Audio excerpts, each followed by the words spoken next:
പുരാവസ്തുക്കൾ ശേഖരിക്കുന്ന ആളായിരുന്ന ആനന്ദ് ഒരു കടയിൽ നിന്ന് വളരെ മനോഹരമായി കൊത്തുപണി ചെയ്ത ഒരു മ്യൂസിക് ബോക്സ് വാങ്ങി.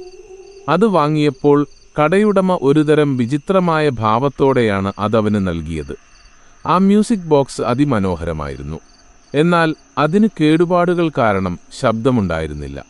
ശബ്ദമില്ലെങ്കിൽ പോലും അത് മനോഹരമായിരുന്നതുകൊണ്ട് അവൻ അത് വാങ്ങി. അതേ രാത്രി ആനന്ദ് ഒരു ദുഃഖം നിറഞ്ഞ പാട്ട് കേട്ട് ഉണർന്നു. ശബ്ദം എവിടെ നിന്നാണ് വരുന്നതെന്ന് അവൻ അന്വേഷിച്ചപ്പോൾ അത് മ്യൂസിക് ബോക്സിൽ നിന്നാണ് വരുന്നതെന്ന് മനസ്സിലായി. ആരും അത് പ്രവർത്തിപ്പിക്കാതെ അത് തനിയെ കറങ്ങുകയായിരുന്നു. രാത്രികളിൽ മ്യൂസിക് ബോക്സ് തനിയെ പാടാൻ തുടങ്ങി. ഒപ്പം ഒരു കുട്ടിയുടെ ചിരിയും കാലടി ശബ്ദങ്ങളും അവൻ കേട്ടു.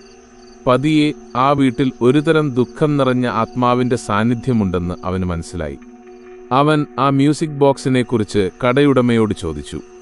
ഒരു പഴയ വീട്ടിലെ ഒരു മുറിയിൽ അടച്ച് പൂട്ടിയിട്ട് പട്ടിണി കിടന്ന് മരിച്ച ഒരു കുട്ടിയുടെ മുറിയിൽ നിന്നാണ് അത് കിട്ടിയതെന്ന് അദ്ദേഹം പറഞ്ഞു.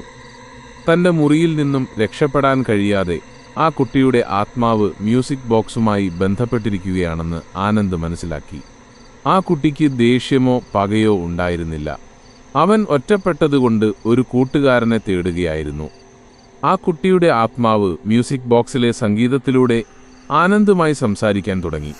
ആ മ്യൂസിക് ബോക്സിലെ പാട്ടുകൾ അവനോട് ദുഃഖം നിറഞ്ഞ കഥകൾ പറഞ്ഞു. അതിലെ പാവകൾ തനിയെ ചലിക്കാൻ തുടങ്ങി.